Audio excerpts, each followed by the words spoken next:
నవరసంబులుకు నాట్య మయూరియై మూల శబ్దంబుల మోక్షహంస.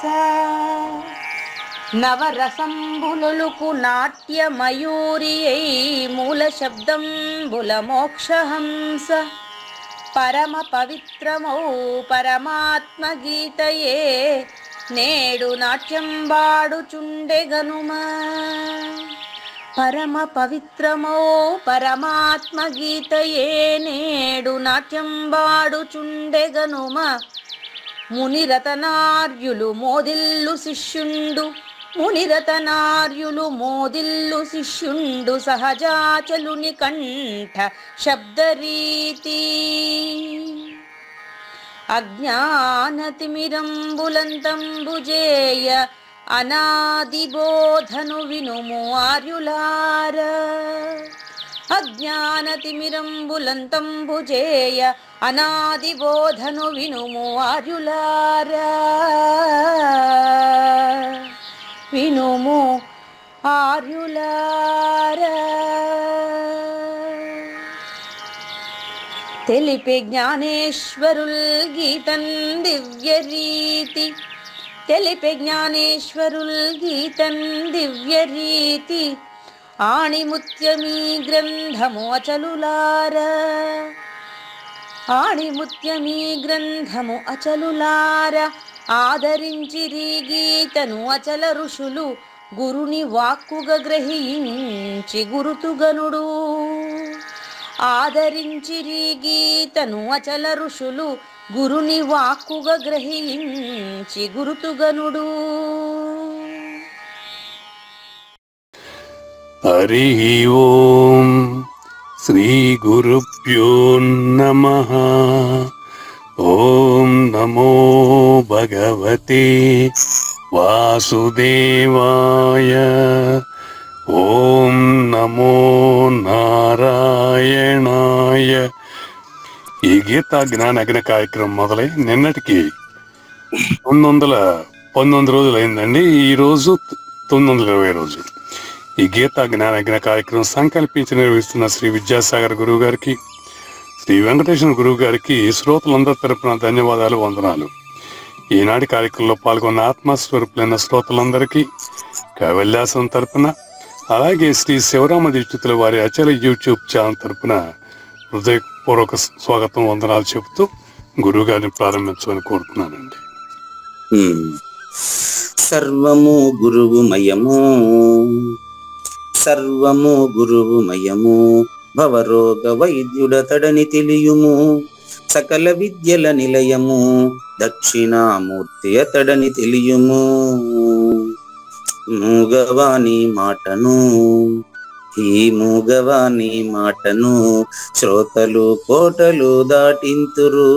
గురు కృపా సిద్ధితోనే నేనెంత ఆనందముందినానో. నిజయోగి శ్రీకృష్ణుడు నిజ భక్తుడైనట్టి అర్జునుండు. వీరి సంవాదామృతం జనులార మన పాలిట అమృతం. వేద వ్యాసుడు దీనిని జనుల యద వికసించునట్లుగాను మహాభారతమందున వెలిగించే కోటి సూర్యుల వెలుగుతో. శ్రీ నిత్య సత్య శాశ్వతమైన పరిపూర్ణంలో లేఖనే జరుగుతున్నట్లుగా మనకు తెలియబడుతున్నటువంటి పవిత్రమైన శ్రీమద్ భగవద్గీత జ్ఞానేశ్వర్య జ్ఞాన యజ్ఞంలో మనకు ఇది 620వ రోజు అనమాట. 620వ రోజు అంటే 2023 సెప్టెంబర్ 9వ తేదీన, అంటే ఏం రోజు? ఈరోజు శనివారం రోజున దైవాసుర సంపత్ విభాగ యోగంలో మనకు కృష్ణ ప్రభువుల 27వ కంద పద్యంతో శ్రోతలందరికీ సాదర స్వాగత సుమాంజలి. శ్రీ గురుభ్యో నమః. శ్రీమద్భాగవత కృష్ణదేశిక ప్రభులు రచించిన 292 కందార్థ దరువులు సంపూర్ణంగా జ్ఞానయజ్ఞంలో రోజుకొకటి చొప్పున వ్యాఖ్యానించబడిన విషయం శ్రోతలకు విదితమే. ఈ కందార్థ దరువులను రచించిన 9 సంవత్సరాల వరకు అవి ముద్రణకు నోచుకోలేదని, వాటిలోని నిగూఢ భావాలను మరింత స్పష్టం చేస్తూ రచయిత క్షరాక్షరోపాధి ద్వయదోషరహిత పరమతత్వ కందములు 261 రచించారని, తదుపరి సద్గురు శుభాశీస్సులతో ఈ రెండూ కలిపి ఒకే పుస్తకంగా ముద్రించారని పెద్దలు చెప్పగా విన్నాం. పుస్తకం ఇప్పుడు మన భక్తులతో చాలా మంది దగ్గర ఉంది. ఈ కందపద్యాలు భగవద్గీతకు ఉత్తర గీత వలె సద్గురు భక్తులకు కందార్థ దరువులలోని ఎన్నో సమస్యలకు సమాధానమై విలసిల్లుతోంది. ఎంతో ఉపయోగకరమైనటువంటి ఈ కందపద్యాలను రోజుకు ఒక్కొక్కటి చొప్పున వివరించాలని అడిగిన ప్రత్యక్ష శ్రోతల కోరిక మేరకు జ్ఞానయజ్ఞంలో శ్రీకృష్ణ పరమాత్మ సందేశానికి ముందే ప్రతిరోజు కృష్ణ ప్రభువుల దర్శనం మహద్భాగ్యంగా భావిస్తూ ముందుకు వెళదామా? తనకు దావొచ్చి సద్బోధను తెలుపుమటంచు మ్రొక్కు తన శిష్యునకున్ వినజెప్పదొడగినొక గురుడు అనుమానించకను వాని కతి దయతోడన్.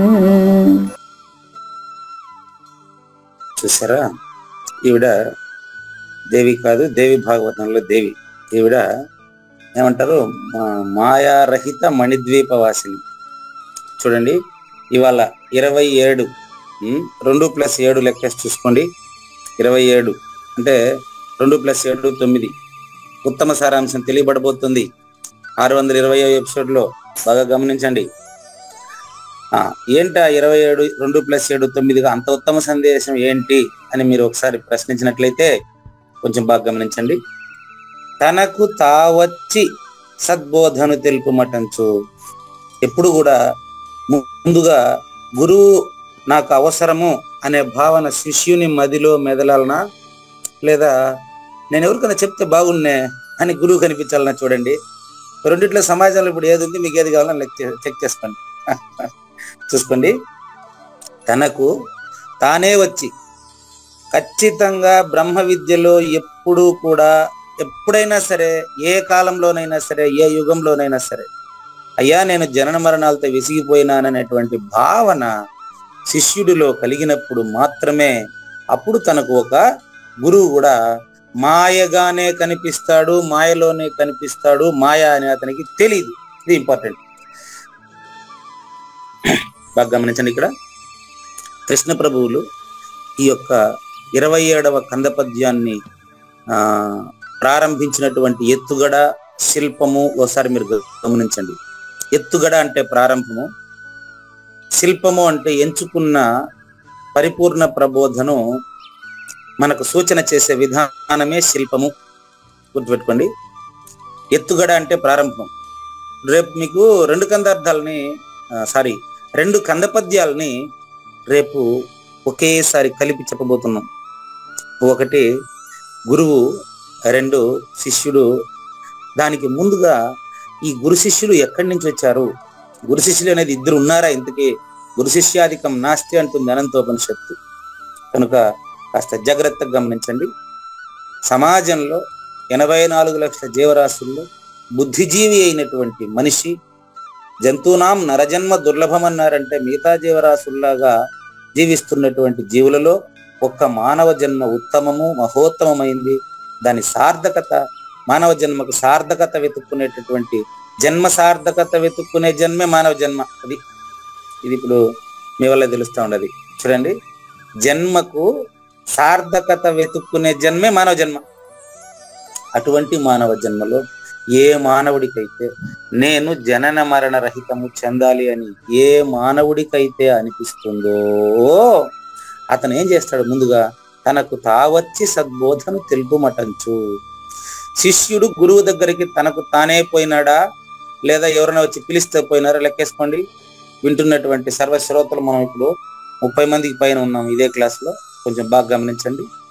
నాకు నేనుగా గురువుని ఎత్తుక్కొని పోయే ప్రయత్నం చేశానా, లేదా గొర్రెదాటుగా ఎవరైనా నాతో పాటు నా కుటుంబ సభ్యులు కానీ, నా చుట్టుపక్కల వారు కానీ, నా బంధువులు కానీ, నా స్నేహితులు కానీ గురువు దగ్గరికి పోయినప్పుడు వాళ్ళకి ఆ గురువు నుంచి ఏదో వచ్చేస్తుందని వినపడి నేను గురువు దగ్గరికి పోయినానా ఒకసారి చెక్ చేసుకోవాల్సిన అవసరం ఈరోజు ఉండాలి. ఎందుకంటే కృష్ణ ప్రభువులు తన 27వ కందపద్యంలో చెప్పిన సారాంశం ఏంటంటే, తర్వాత కందపద్యం నుంచి గురు శిష్యుల్లో మారి ఒక కథలాగా కందార్థాల్లో కలగా కల్పిస్తుని అంటాడు. ఇప్పుడు జ్ఞానయజ్ఞంలో మనం చర్చిస్తూ ఉండేటువంటిది ఈ జ్ఞానయజ్ఞము, ఈ సృష్టి, ఇదంతా వింటున్న సమయంలోనే కళ అని భావిస్తున్నటువంటి వారు ప్రత్యక్ష శ్రోతలలో పరిపూర్ణులు. ఇందులో అనుమానమే పెట్టుకోబాకండి. ఈ విధంగా తెలిసి ఉండేటువంటి వారు గురువు. నేను గురువు అని ఆయన చెప్పరు.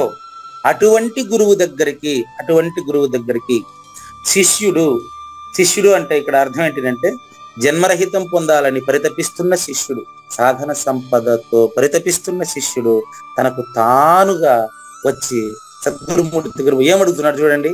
అయ్యా నాకు రోగం పోవాలా, అయ్యా నాకు పెళ్లి కావాలా, అయ్యా నాకు పిల్లలు కావాలా, అయ్యా నాకు ఉద్యోగం కావాలని అడుగుతున్నాడేమో గమనించండి. ఏమడుగుతున్నాడు చూడండి. తనకు తావచ్చి మొక్కి ఫస్ట్ సాక్షాంగ తద్విద్ధి ప్రణిపాతేన 4వ అధ్యాయం 34వ శ్లోకంలో ఉండేటువంటి భగవద్గీత సారాంశం ఇదే. అనుమానం పెట్టుకునే అవసరమే లేదు. చూసుకోండి. తద్విద్ధి ప్రణిపాతేన పరిప్రశ్నేన సేవయా ఉపదీక్ష్యంతి తే జ్ఞానం జ్ఞానినస్తత్వదర్శినః. 27వ కందపద్యము 4వ అధ్యాయంలో 34వ శ్లోకము ఒకే ఉందిలే. చూసుకోండి. ఇది ఎప్పుడు కూడా ధారావాహికగా మీకు చెప్పేటప్పుడు గుర్తు రావడం అనేది సద్గురు దయ మాత్రమే. ఇక్కడ నాదేముండదు చూసుకోండి. అక్కడ దాన్ని తెలుగులో చెప్తాను చూడండి. ఆ జన్మరాహిత్యాన్ని తెలియాలంటే శిష్యుడు తనకు తానుగా వెళ్ళి గురువుకి ప్రణిపాతేన సాష్టాంగంగా తనకు తాను సమర్పించి మొక్కి అంటే నమః అంటున్నారు. తస్మై శ్రీ గురవే నమః. అయ్యా దాసోహం తండ్రి, నమస్కారం అంటే నేను లేదు, నువ్వు మాత్రమే ఉన్నావనే భావన ఈ మొక్కు అంటే. మొదట్లో ఆయన సరిపోయి చూసుకోండి. తద్విద్ధి ప్రణిపాతేనా. ఇప్పుడు పరిప్రశ్నేన సేవయ అంటాడు. 4వ అధ్యాయం 34 తీసుకోండి. కావాలంటే మీరు చెక్ చేసుకోండి. ఉన్నారా? కుడుపూడి నాగేశ్వరరావు గారు ఉంటే 4లో 34 తీసుకోండి. ఎంత క్లారిటీ ఉందో దానికి చూడండి. గురుగారు తలపల ముందెత్తిన గారు కూడా ఎప్పుడు ఏ వ్యాసం మొదలు పెట్టాలన్నా 4వ అధ్యాయం 34వ శ్లోకాన్ని తీసుకునేవారు. వారు గురుగీతలో ఒక 100 చిల్లర శ్లోకాలను తీసుకొని వారు వ్యాఖ్యానం చేసేటప్పుడు కూడా అదే ప్రయత్నం చేశారు. చూడండి. తనకు తావచ్చి అని చెప్పాడు కదా, తద్విద్ధి ప్రణిపాతేన అన్నారు. తద్విద్ధి, ఆ పరిపూర్ణాన్ని నువ్వు తెలుసుకోవాలంటే తద్విద్ధి. ఈ తద్విద్ధి అనేది ఎక్కడ ఉంది అంటే మీకు ఇదే పదం, ఇంకా ఇది ఇట్లే ఉన్నాయి చెప్తాను, మళ్ళీ చూసుకోండి కావాలంటే. 2వ అధ్యాయం 17వ శ్లోకంలో ఉంది అనమాట. అవినాశితు తద్విద్ధి. అవినాశి అంటే నిత్య సత్య శాశ్వతమైన. అది కూడా ఎత్తుకొచ్చేసినారా మీరు? నన్ను రైట్ చూసుకోండి. 2వ అధ్యాయం 17లో తద్విద్య ఉందా, అక్కడి నుంచి వచ్చింది ఈ పదం. అవినాశి తూ అంటే వేరే విషయం చెప్పబోతున్నానని అర్థం. కేవలం పరిపూర్ణాన్ని గురించి మాత్రమే చెప్తున్నానని అర్థం. అది కూడా చెప్పాను మీకు. లేనిది లేదు, ఉన్నది లేకపోవడం అనేది దీనికి ముందటి శ్లోకం. అది నా వాట్సాప్ ప్రొఫైల్. అది మీరు చూసే ఉంటారు. ఇది నా సత్వ విద్యతే భావో నా భావో విద్యతే సతః. ఇదే అండి పరిపూర్ణ భావము, ఎరుక భావము ఉభయోరపి దృష్టివంతః. సద్గురుమూర్తి మనకు చెప్పే సద్గురుమూర్తి పరిపూర్ణత చెంది ఉంటాడు. ఎరుకలో వచ్చిన వాడు ఎరుకను చూడగలుగుతాడు. ఎట్లా? మొన్న మీరు విన్నారు ఏమని? ఈత వచ్చినటువంటి వాడు ఈత రాని వాడి మానసిక స్థితిని తెలిసి ఉంటాడు, ఈత వచ్చిన తన మానసిక స్థితిని తెలిసి ఉంటాడు. ఈ రెండింటినీ చూసి ఆయన ఈత వచ్చిన వాడు అంటాం. అదేవిధంగా గురుతత్వాన్ని తెలిసి ఉంటాడు, ప్రపంచతత్వాన్ని తెలిసి ఉంటాడు. అందుకని నా సత్వ విద్యతో భావో నా భావో విద్యతే సతః ఉభయోరపి దృష్టాంతః త్వనయోస్తత్వ దర్శిభిః. ఇది బేస్, గుర్తుపెట్టుకోండి. కృష్ణ ప్రభువులు చెప్పిన 27వ కంద పద్యానికి బేస్ భగవద్గీతలో మూలాల్లో ఎక్కడుందో నాకు ప్రత్యక్ష శ్రోతలైన మీ వల్లే తెలుస్తా ఉంది తండ్రి. చూడండి. లేనిది లేదు, ఉన్నది లేకపోవుట లేదండి, ఈ గొప్ప మర్మమంతా ఏం క్యాప్షన్ పైన ఉండేదంటాడు ఆయన. ఈ కింద చూడండి, ఆ నెంబర్ అదే పెట్టుంటాను నేను దీనికి కూడా.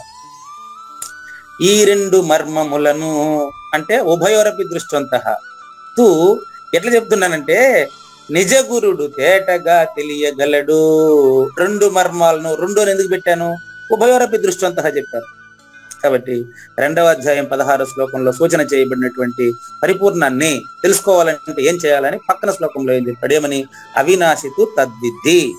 నిత్య సత్య శాశ్వతమైన దానిని తెలియాలంటే చూసుకోండి. తీసుకోండి 17. అవినాశి తు తద్విద్ది, నిత్య సత్య శాశ్వతమైన తు అంటే మాత్రమేనండి. గురువు దగ్గరికి మీరు జ్ఞానయజ్ఞం దగ్గరికి కానీ గురువు దగ్గరికి కానీ మీరు ఏదైనా పొందాలని వచ్చి వెళ్ళిపోండి, మాకు అవసరమే లేదు. అవినాశితు తద్విద్ది, పరిపూర్ణాన్ని మాత్రమే తెలియాలి, జన్మరాహిత్యాన్ని మాత్రమే తెలియాలి, నాకు జన్మ లేదని నేనే తెలుసుకోవాలని గాన మీకు ఉంటే, నిజంగా నీది మానవ జన్మే అయితే నువ్వేం చేయాలా? తద్విద్ది, దాన్ని మాత్రమే తెలుసుకోవాలంటే ఎక్కడుంది అది చెప్పేదా? ఏన సర్వమిదం తతం, ములుగుర్త సందు లేకుండా వ్యాపించినటువంటి, వ్యాపకాతీతమై ఉన్నటువంటి, కాలాతీతమై ఉన్నట్టు, దేశకాల అతీతమై ఉన్నటువంటి అవినాశి నిత్య సత్య శాశ్వతమైన దానిని తెలుసుకోవాలంటే మీరేం చెయ్యాలి కింద చెప్పి సూచన. అది దాన్ని ఎవరు నాశనం చేసేది కాదు, అంటే పుట్టు చావులకు అతీతమైన అంతటా ఉండేది అని అర్థం. ఇప్పుడు 4:34 తీసుకోండి. తద్విద్ది కదా, దాన్ని తెలుసుకోవాలంటే ఏం చేయాలి? ఫస్ట్ ముందుగా గురువు దగ్గరికి తనకు తానుగా వెళ్ళాలండి, తనకు తానుగా వెళ్ళండి. 4వ అధ్యాయం 34వ శ్లోకంలో ఏం చెప్పారు? తద్విధి ప్రణిపాతేనా, తనకు తానుగా వెళ్ళి ఏం చేయాలి? ఆయనకు సద్గురుమూర్తికి ఇక్కడ సద్గురుమూర్తి అనేవాడు ఇక్కడ లేదు కదా అని అడగొచ్చు. అక్కడ చెప్పారు ఉభయోరపి దృష్టివంత అని, ఈ 2 మర్మములను సద్గురుడు తేటగా తెలియగలడు. ఆయన దగ్గరికి పోయి ఏం చేస్తారు? ప్రణిపాతేన, పూర్తిగా సాష్టాంగ నమస్కారం పడి ఏం చేస్తారు? పరిప్రశ్నేన, ఏమని పరిప్రశ్న చేయాలనో ఇక్కడ మన గురువు గారు చెప్పారు. పరిప్రశ్నేన సేవయా, సేవించండి. ఆయనకు నేను కాళ్ళు మొక్కుతాను, కాళ్ళు అదుముతాను, ఓ పెడతాను, అవంతా మీ ఇంట్లో మీ అమ్మ నాయన కూడా చేస్తావు, అది కాదు ఇక్కడ, అవంతా వాచ్యార్థం. పరిప్రశ్నేన సేవయా, కేవలం ప్రశ్న సమాధానాలు. ప్రశ్నోపనిషత్తు, ఒక ఉపనిషత్తే ఉంది దీనికి ఈ పేరుతో. కాబట్టి పరిప్రశ్నేన సేవయా, ప్రశ్నలతో కానీ నువ్వు ఆయన సేవిస్తే అప్పుడు ఆయన ఉపదేక్ష్యంతి, నీకు ఉపదేశిస్తాడు. ద్వాదశి షోడశి ద్వయమంత్ర సారము సద్గురుని వలననే తేటగా తెలియదు. తే జ్ఞానం, ఆయన జ్ఞానం. ఎందుకని? ఆయన జ్ఞాని. ఏ జ్ఞానో ఇప్పుడు తెలుస్తుంది మనకి ఈరోజు.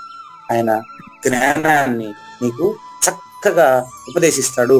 ఎట్టది ఉపదేశిస్తాడు? ఆయన తత్వదర్శినః, ఆయన తత్వదర్శినః, గురుతత్వాన్ని ప్రత్యక్షంగా చూస్తూ అనుభవిస్తూ ఉన్నటువంటి సద్గురుమూర్తి గనుక నీకు ఖచ్చితంగా ఉన్నది ఉన్నట్లు తెలియజేయగలడు. ఇప్పుడు కంద పద్యంలోకి రండి. ఈ భావంలో ఒక్క ఏమంటారు వెంట్రుక వాసి అయినా వ్యత్యాసం ఉందేమో చూసుకోండి. కృష్ణ ప్రభువుల ప్రతిజ్ఞకి, కృష్ణ పరమాత్మ ప్రతిజ్ఞకి ఏమైనా తేడా ఉందో చూసుకోండి. చాలా ఇంపార్టెంట్ అండి. ఇక్కడ ఏం చెప్పారు? తనకు తావచ్చి సద్బోధను తెలుపు మటంచు మొక్కు తన శిష్యునకు. 4వ అధ్యాయం 34లో తద్విద్ధి ప్రణిపాతేన పరిప్రశ్నేన సేవయా. పరిప్రశ్న ఏమనేశాడు మరి ఇప్పుడు తెలుస్తుంది మనకు, ఇప్పుడు తెలుస్తుంది. కానీ ఆయన సమాధానం ఏం చెప్పాడు అనేది రేపు తెలుస్తుంది. బాగా గమనించండి. శిష్యుడు తనకు తానే వచ్చాడు, లేని ఎరుకైన శిష్యుడు లేకనే సద్గురుమూర్తి దగ్గరకు వచ్చి తనకు తానుగా ఏం చేస్తున్నాడు చూడండి. సత్ బోధను తెలుపు మటంచు, అది అసలు విషయం. పరిప్రశ్న అది ఏం బోధ చూసుకోండి. సద్బోధను.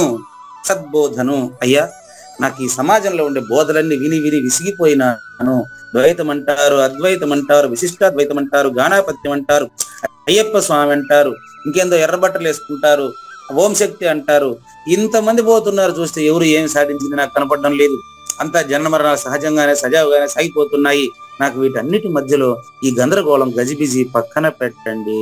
నాకు సద్బోధ అంటే నిజమైనటువంటి ప్రబోధను, అంటే జనన మరణ రహితం మాత్రమే నాకు తెలియజెప్పు తండ్రి అని మీరుగాన, అంటే నేనుగాన ఎరుకలో ఉండేటటువంటి, ఎరుకను తెలిసినటువంటి, సాధన సంపద కలిగినటువంటి శిష్యుడుగాన గురువు దగ్గరకు వెళ్ళి సాష్టాంగ నమస్కారం చేస్తే అప్పుడు తన శిష్యునకు, ఈ తన అనేది చాలా ఇంపార్టెంట్ చూడండి. మొదట చెప్పిన తన శిష్యుడు, రెండోసారి చెప్పిన ఇక్కడ తన గురువు. ఎట్లా? ఆ పదాల పొందికలో మనకు స్పష్టంగా అర్థమవుతుంది.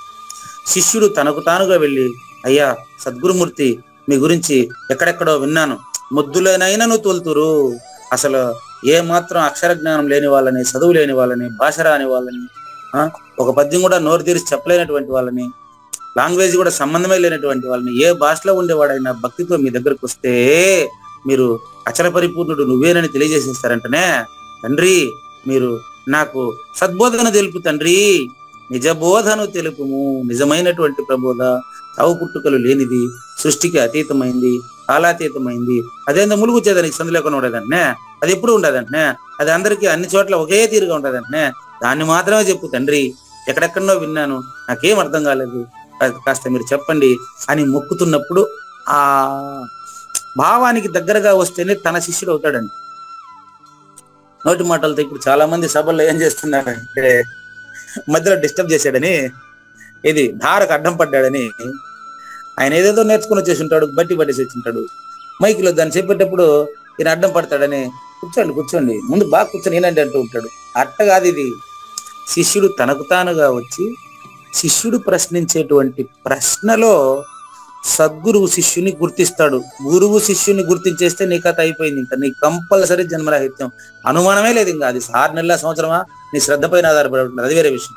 కాబట్టి ఈ మొదటి లైన్లో ఎంత అద్భుతమైనటువంటి సత్యం దాగి ఉంది అనేది నాకు జ్ఞానయజ్ఞ ప్రత్యక్ష శ్రోతల వల్ల, అదేందో ప్రారంభంలో చెప్పానే, మాయారహిత మణిద్వీపవాసిని అయినటువంటి మరి దేవి భాగవతంలో చెప్పినటువంటి ఆ యొక్క సద్గురుమూర్తి దాన్ని ఆ విధంగా పదవిభజన చేసి పాడడం వల్ల తెలిసిందో నాకు తెలియదు. కానీ మొత్తం మీద శిష్యుడు తనకు తానుగా వచ్చి, తన శిష్యుడు అంటే సాజన్మ సాకార సద్గురుమూర్తి అయినటువంటి ఆయన, ఆ శిష్యుడిలో అటువంటి బీజం, అటువంటి వాసనలు, అంటే ఆ తన సద్గురుమూర్తి తనకు తెలియజేసినటువంటి విషయాలకు సంబంధించిన వాసనలు ఇతనికి ఉంది, ఇతనికి చెప్తే బుద్ధికి చెప్తే పడుతుంది అని అనుకున్నప్పుడు, ఇక్కడ రహస్యం చెప్పేస్తాను మీకు.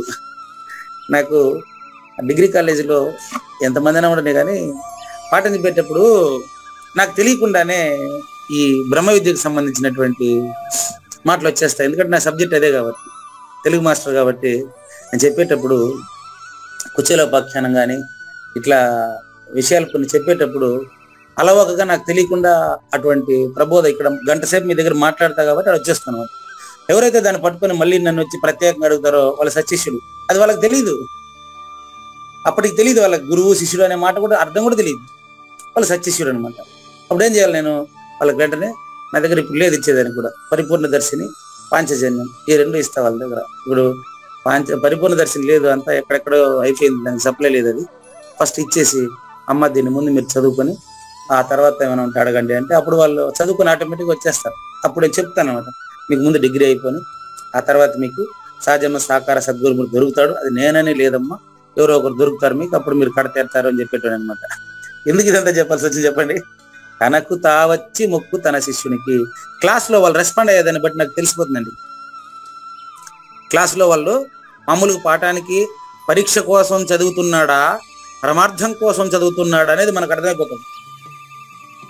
ఇట్లా గమనించాలి. కానీ సద్గురువు మైక్ పట్టుకొని చెప్పేటప్పుడు, మైక్ పట్టుకుంటానే ఫస్ట్ ఆయన అందరూ కూర్చోండి, బయట పోకండి, నేను చెప్పేది ఏంటండి అంటాడు. అసలు నిజంగా చెప్పడం మొదలు పెడితే వాళ్ళే బయట పోరండి. అది పక్కన పెట్టి అందరిని కంట్రోల్ చేసేదానికి ప్రారంభిస్తూ ఉంటాడు. వాళ్ళు మరి సద్గురువులో కాదో వాళ్ళకే తెలియాల. బాగా గమనించండి.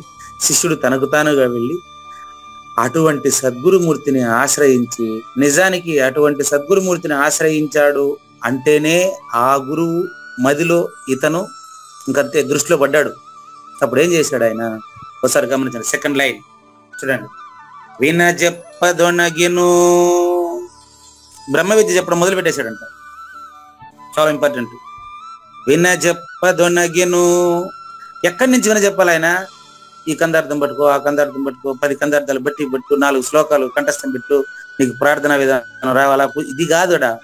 వినజెప్పదొనగెను అంటే ఆ శిష్యుడికి ఆ బ్రహ్మ విద్య పైన ఆసక్తి కలిగేటట్టుగా చెప్పుంటాడు. నిజానికి నాకు తెలిసి ఆ యొక్క సద్గురుమూర్తి మాట్లాడే మాటతోనే శిష్యుడికి ఓహో జన్మరాహిత్యమే నిజమైంది, జన్మే అబద్ధమని స్పష్టమైనటువంటి ఒక అవగాహన వచ్చినప్పుడు అతను అనుమానించకుండా అడుగుతాడు. ఇతను కూడా శిష్యుడిని అనుమానించే శిష్యుడు కాదు ఇతను, నిజమైన శిష్యుడు. ఇతను గుర్తించాల. అలాగా ఎవరినంటే వాళ్ళని పిలిచి కూర్చొని పెట్టుకొని నెలలు గడపబాకండి. ఎవరి దగ్గర వాళ్ళ దగ్గర పోయి నేను తిరిగినా కదా, అన్ని ఆశ్రమాలు తిరిగినా, అన్ని చోట్ల తిరిగినా. ఆ విధంగా ఏడంటాడు, తిరగబాకండి. మీకు నిజంగా సాధన సంపత్తి ఉంటే గురువు ఆటోమేటిక్గా మీ ఇంటికి వచ్చేస్తారండి. అలా కలిసినటువంటి గురు శిష్యులు శిష్యుడి యొక్క విన్నపాన్ని మన్నించి పరిప్రశ్నను, ఏం పరిప్రశ్న? అయ్యా నాకు నిజ బోధన తెలపండి. ఇదేనండి ఇక్కడ ఈరోజు పరిప్రశ్న. సద్బోధను తెలపండి అని శిష్యుడు అడిగాడట. గురువు చెప్పడం మొదలుపెట్టాడట. ఎట్లా చెప్పడం మొదలుపెట్టాడు? అనుమానించక. ఇది ఇంకా అనుమానించకుండా వానికి అతి దయతోడన్. ఈరోజు మనం ఇక్కడ తెలుసుకోబోయేది కూడా ఇదే పదాలు ఏమంటే, దయ ఈరోజు వస్తుందా? లేదు, రేపు ఎల్లుండి వస్తుంది దయ. ఇక్కడ ఈరోజు మనకు మరి గురువు ఏం చెప్పాడు అనే విషయం రేపు 28వ కంద పద్యం ప్రారంభంలో తెలుస్తుంది. శిష్యుడు ఏమడిగాడు అనేది కూడా రేపటి ఎపిసోడ్నే గురు శిష్యుల సంవాదం ఎలా మొదలవుతుందో అనేది మనం తర్వాత ఎపిసోడ్లో చూద్దామండి. ఇప్పుడు మనం రచయితకు ధన్యవాదాలు తెలియజేస్తూ ఇంకుండేటువంటి 35 నిమిషాల సమయానికి మనం ఈరోజు దైవాసుర సంపత్తి విభాగ యోగము అనేటువంటి దాంట్లో కూడా పరిపూర్ణ బోధ చెప్తున్నాడు అనేటువంటి ఆశ్చర్యకరమైనటువంటి అద్భుతమైనటువంటి విషయంలో ఈరోజు మనం 920వ రోజు 2 సుగుణాలను గురించి తెలుసుకుంటామండి. చూడండి, అది త్యాగము, శాంతి. త్యాగము, శాంతి. ఇంతవరకు ఎన్ని తెలుసుకున్నాం చూడండి. అభయం సత్వ సంశుద్ధి, జ్ఞాన యోగ వ్యవస్థితి, దానం దమశ్చ యజ్ఞశ్చ, స్వాధ్యాయస్తప ఆర్జవం. అక్కడికి 9 అయింది. తర్వాత అహింస సత్యం అక్రోధ, అంతవరకు పూర్తయింది. నిన్న అక్రోధం పూర్తయింది, అంటే 12 అయింది నిన్న. ఈరోజు 13, 14. ఈరోజు 13, 14 ఏంటవి? త్యాగము, శాంతి. త్యాగ శాంతిర్ అపైశునం. అపైశునం అనేటువంటి ఒక్కదాన్ని గురించి రేపు చూద్దాం. ఈరోజు త్యాగము, శాంతి అనేది చక్కగా పరిశీలిద్దాం. ఎవరైనా సరే ఈరోజు చెప్పబడేటువంటి త్యాగము, శాంతిలో ఎలాంటి చిన్న సందేహాలు ఉండినప్పటికీ నాకు క్లాస్ తర్వాత మీరు గ్రూప్లో వాట్సాప్ చేయొచ్చు, లేదా అడ్మిన్కి వాట్సాప్ చేయొచ్చు మీ సమస్యని. ఈరోజు మనం తెలుసుకోబోయేది త్యాగము అంటే కూడా ఎరుకను త్యాగం చేయడము, శాంతి అంటే గుర్తుపెట్టుకోండి, ఎరుకను త్యాగం చేసిన తర్వాత ఉండేటువంటి పరిపూర్ణ స్థితినే శాంతి అంటారు. సంక్షిప్తంగా చెప్పేశాను, ఇప్పుడు సంపూర్ణంగా చెప్తాను. చూడండి, సంపూర్ణంగా చెప్తాను. నిన్న మనకు చివరగా అక్రోధము, ఎప్పుడైతే అక్రోధము సిద్ధిస్తుందో అటువంటి వాడికి ఎరుకను త్యాగం చేసేటటువంటి నేర్పు వస్తుంది. ఎట్లా చేస్తాడో ఒకసారి చూడండి. ఈ త్యాగాన్ని గురించి మరి యజ్ఞభోక్త అయినటువంటి శ్రీకృష్ణ భగవానుడు, అంటే సాజన్మ సాకార సద్గురుమూర్తి అయినటువంటి శ్రీకృష్ణ భగవానుడు. ఇంకా పైకండి, మర్చిపోతారు అయ్యగారు. అహింస సత్యము అక్రోధం అయిపోయింది కదా. నెక్స్ట్ ఆ పేజీనే కదా, తర్వాత పేజీకి వెళ్ళాలి మనం. ఇక్కడ రండి, ఎంత అయిపోయింది. త్యాగము ఈరోజు చెప్తాను, మార్క్ చేసి పెట్టుకోండి. ఇంకా ఇరవై అయింది చూడండి. అక్రోధము ఆ పేజీ కంప్లీట్ అయింది. తీయండి. ఎస్, అటు పిమ్మట లక్ష్మీపతి అంటే సాక్షాత్తు శ్రీ మహావిష్ణువే నాకు చెబుతున్నాడని మనం, అంటే శిష్యుడు అనేవాడు గమనించాలి. జ్ఞానేశ్వరి మనకు నేర్పుతున్నటువంటి విషయం ఇది. అంటే సాక్షాత్తు దక్షిణామూర్తి నుండి శ్రీ మహావిష్ణువు గ్రహించినది, సూర్య భగవాను నుండి శ్రీ యాజ్ఞవల్కి జనకులు, సుఖయోగి సాందీపుల వరుసలో శ్రీకృష్ణ భగవానుడు. ఆ శ్రీకృష్ణ భగవానుడే ఇక్కడ మనకు స్పష్టంగా జ్ఞానేశ్వరిగా భావించి మనం వినాలి. ఇక్కడ త్యాగాన్ని మీకు 8 రకాలుగా చెప్తారండి. 8 రకాలు, అష్టవిధమైన త్యాగాలు. అన్ని కూడా ఒక విషయాన్ని, అంటే త్యాగము అంటే అర్థం ఏంటంటే త్యజించిన వాడు లేదని తెలియడమే త్యాగం అండి. త్యజించిన వాడు లేదని తెలిస్తే ఉండేది పరిపూర్ణుడే కదా. చూడండి, పరిపూర్ణుడు ఒకటే. ఈ విషయాన్ని మనం 8 విశేషణాలతో చూద్దాం. 8 రకాలు. నంబర్ 1 చూడండి, మట్టిని ఎప్పుడైతే త్యజిస్తావో ఇంకా కుండ తయారైతుందా చూసుకోండి, బాగా గమనించండి. మట్టిని త్యజించడం ఏంటంటే మీరు అడగవచ్చు, చాలా ఇంపార్టెంట్ సూచన. 8ంటికి ముందే ఒక సూచన చేసేస్తాను, సేమ్ పాతదే. 8 చెప్పేదానికి ముందుగా ఒక సూచన గమనించండి. నిద్రపోవాలన్నప్పుడు నిద్ర నువ్వు 2 ఉన్నాయి. నీకు నిద్ర అనుభవంలో ఉంది, నేను నిద్రపోయినావు కాబట్టి నిద్ర నీకంటే వేరుగా ఉంది. నేను నిద్రపోవాలా అంటే నేను వేరే నిద్ర వేరే ఉన్నాయి. రెండు పదాలు ఉన్నాయి, రెండు ఉన్నాయి. నాకు నిద్ర కావాలండి అంటే అదే గాఢ నిద్రలోకి పోయిన తర్వాత నిద్రపోవాలా అనేవాడు లేడు, నిద్రపోతున్నాను అనే అనుభూతి కూడా లేదు. చెక్ చేసుకోండి. అప్పుడు అంతా పరిపూర్ణమేనండి. బాగా గమనించండి. మళ్ళీ చెప్తాను. గాఢంగా నిద్రపోయినప్పుడు నిద్రపోతున్నవాడు నేను నిద్రపోతున్నాను అనేటువంటి ఫీలింగ్ వాడికి ఉండదండి. ఎందుకంటే ఏ ఫీలింగ్ కానిదే పరిపూర్ణం, అదే నువ్వు. వింటున్న ప్రత్యక్ష శ్రోతలారా, ఈ విషయం మీకు తెలుసు. నా దగ్గర చెప్పించడానికే మీరు ఈ విధంగా ప్రవర్తిస్తున్నారు. చాలా సంతోషం. చూసుకోండి. నంబర్ 1, మట్టిని త్యజించడం అంటే అర్థం ఏంటంటే, ఏం క్లారిటీ అండి. ప్రత్యక్ష శ్రోతలు నా మీద ఎంత కరుణ కురిపిస్తున్నారండి. బాగా గమనించండి. ఇక్కడ కృష్ణ ప్రభువులు కూడా పరిగెత్తుకుని వస్తా ఉన్నాడు. వీళ్ళిద్దరు ఒకే సెట్. కృష్ణ ప్రభువు, కృష్ణ పరమాత్మ. గమనించండి. మట్టిని త్యజించడం అంటే ఏంటో చెప్తాను చూడండి. మట్టిని త్యజించిన, మట్టి వచ్చి కారణం అండి. కుండ కార్యము. సరిపోయిందా? చూడండి. మట్టి కారణం అండి, కుండ కార్యం అండి. మట్టి ఎరుకండి, కుండ మరుపండి. రాసుకోండి కావాలని. చూసుకోండి. Number 1 point. మట్టిని త్యజించినందువల్ల కుండ జ్ఞానం లేదు. చూసుకోండి. మట్టిని త్యజించినందువల్ల కుండ జ్ఞానం లేదు. నాగేశ్వర ప్రసాద్ అనేటువంటి ఎరుకను త్యజించినందువల్ల నేను మనిషి అనే జ్ఞానం కూడా లేదు. చెక్ చేసుకోండి. సరిపోయిందేమో చూసుకోండి. మట్టిని త్యజించినందువల్ల కుండ జ్ఞానం ఉండదు. నంబర్ 1. నంబర్ 2, వీటికన్నిటికీ మళ్ళీ కృష్ణప్రభువుల దృష్టాంతం ఒకేసారి ఇస్తానండి. 8 అయిన తర్వాత ఇస్తా చూడండి. కృష్ణప్రభువులు ఇదే విషయాన్ని ఎట్లా చెప్పారో చెప్తాను.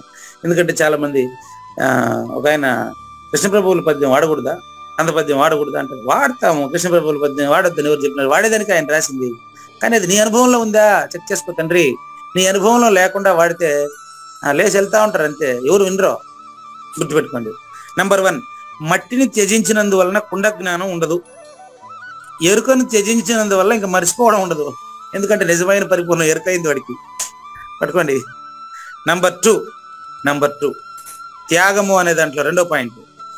నూలు పోగులను త్యజించినందువల్ల, అంటే నూలే వస్త్రంగా తయారైంది. నూలు కారణం అండి, వస్త్రం కార్యరూపం అండి. బాగా గమనించండి. నూలు పోగులను త్యజించినందువల్ల నీకు వస్త్రము అనేటువంటి జ్ఞానం వస్త్రానికి ఉండదు ఇంకా. ఎందుకంటే నూలు పోగుల నుంచి తయారైన వస్త్రం, నూలు పోగులు అనే జ్ఞానాన్ని త్యజించినప్పుడు వస్త్రానికి వస్త్ర జ్ఞానం ఎట్టుంటుంది? పోలిక. దీనికి మీ కృష్ణప్రభువులతో పోలుస్తాలే. నూలు కారణము, వస్త్రము కార్యము. చూసుకో. నూలు కారణం, వస్త్రం కార్యము. నంబర్ 3, ఇది ఇంకా అద్భుతమైనటువంటిదండి. బీజమును త్యజించినందువల్ల వృక్ష జ్ఞానం నిలబడదండి. వృక్షాన్ని చూస్తున్నావు అంటే దాని విత్తనం కూడా దాంట్లోనే ఉంటుంది. అంతేనా? నంబర్ 3 పాయింట్ చూడండి. బీజ వృక్ష న్యాయం అండి. బీజమును వేపిన గింజకు మొలకెత్తే జ్ఞానం లేదు. ఏం క్లారిటీ చూడండి. ఇది దగ్గరగా చెప్తాను అంతేనండి. నేను మీ పరిపూర్ణాన్ని ఎత్తుకొచ్చి ఇచ్చేది ఏముండదు, చూపించేది ఏముండదు. మీరే చూడాలా, ఎందుకంటే నువ్వే పరిపూర్ణుడు కాబట్టి. నంబర్ 3 చూసుకోండి. బీజమును త్యజించినందువల్ల వృక్ష జ్ఞానము ఉండదు. ఇక్కడ మళ్ళీ అదే తెస్తాను చూడండి. నిద్రపోవాలనేవాడు ఉన్నాడు. ఇప్పుడు గాఢంగా నిద్రపోయినప్పుడు నిద్రపోయేవాడు తానున్నాడా? చెప్పండి. చెప్పలేరు మీరు, ఎందుకంటే అక్కడ మీరు కూడా లేరు కాబట్టి. 3 పాయింట్లు పూర్తయిపోయింది. చూసుకోండి. మట్టి జ్ఞానాన్ని త్యజిస్తే కుండ జ్ఞానం లేదు. నూలు పోగులను త్యజిస్తే వస్త్రం ఏర్పడదు. బీజమే లేకుంటే వృక్షమే లేదు. 3 అయిపోయింది. Number 4, please check. నంబర్ 4 వరుస గుర్తుపెట్టుకోండి దయచేసి. ఇవన్నీ కలిపి మళ్ళీ ఒకేసారి చెప్తా. ఏంది? బిత్తికను త్యజించినందువల్ల చిత్రము. బిత్తికను త్యజించినందువల్ల చిత్రము. ఈ పదం ఏందో గమనించండి. విన్నారా? చూసుకోండి ఒకసారి. బిత్తిక అంటే చెప్తాను మీకు, మీ నోట్లోనే చెప్పిస్తానండి. గమనించండి. చిత్రము అంటే మనం బొమ్మ వేస్తాం కదా, రంగురంగుల పెయింటింగ్ దేనిపైన వేస్తామండి? అదే బిత్తిక అండి. భిత్తిక పైన చిత్రములను చిత్రీకరిస్తారు. ఇప్పుడు మీకు అర్థమైందా? అదే మీరు చెప్తా ఉండేది. భిత్తిక అంటే ఏంటి? గోడ అండి. గోడ ఉంటే బొమ్మలు వేస్తాడు, గోడ లేకపోతే ఆడేస్తాడు. ఆకాశంలో వేస్తాడా? ఆకాశం శూన్యము, గోడ కూడా శూన్యమే. ఆకాశము శూన్యము, గోడ కూడా శూన్యమేననే జ్ఞానం నీలో ఉంటే బొమ్మ వేసేటప్పుడు వేసేవాడు, వేసినవాడు, గోడ, ఈ మూడు త్రిపుటి శూన్యము, ఇది పరిపూర్ణంలో లేదు అనేటువంటి జ్ఞానం నీకు ఇప్పుడే కలుగుతుంది. ఎప్పుడో ఎందుకు, ఇప్పుడే, ఈ క్షణమే. మీకు దయ వస్తే అర నిమిషంలోనే గుర్తిస్తారు. గుర్తుపెట్టుకోండి. చూడండి, భిత్తికను త్యజించినందువల్ల చిత్రం నిలబడదు. ఇంకా గోడ లేనప్పుడు ఇటు బొమ్మ వేయడం కూడా అబద్ధమే. లేని గోడ అయినప్పుడు లేని బొమ్మ లేకనే లేని వాడేసి ఉన్నదని భ్రమిస్తున్నాడండి. ఇది జ్ఞానేశ్వరి భావన. నెక్స్ట్, సర్లే, కొంత కృష్ణప్రభువులు కందపద్యానికి కందార్థాలకు మాత్రమే పరిమితమైనటువంటి వారికి కూడా నేను 8 తర్వాత చెప్తానండి ఈ విషయాన్ని. 5వ దృష్టాంతం చూడండి. 5వ దృష్టాంతం, అరే సేమ్ మనం అక్కడ చెప్పింది ఏడు వచ్చేసింది, చూసుకోండి. 5వ దృష్టాంతం ఏంటి? నిద్రను త్యజించినందువల్ల. ఇది ఇంకో రకంగా చెప్తున్నారండి. నిద్రపోతున్నప్పుడు నిద్రపోయేవాడు ఉన్నాడు, కలగనేవాడు ఉన్నాడు. బాగా గమనించండి, నిద్రపోయేవాడే కలగంటున్నాడు. కళ్ళ ఉండే వస్తువులు అతనికి వేరుగా కనిపిస్తున్నాయి. 5వ ఉదాహరణ చాలా ఇంపార్టెంట్ అండి, గుర్తుపెట్టుకోండి. త్యాగము అనే దాంట్లో ఎంత క్లారిటీ ఇస్తున్నారు జ్ఞానేశ్వరి, చూసుకోండి. నిద్రలో నుంచి వాడు మేలుకోవడం వల్ల నిద్రపోయిన వాడు మేలుకున్నాడు, కలగన్నవాడు మేలుకున్నాడు. వాళ్ళు ఇద్దరా? చూడండి, నిద్రను త్యజించినందువల్ల అంటే నిద్ర నుంచి మేలుకోవడం వల్ల అని అర్థం అండి.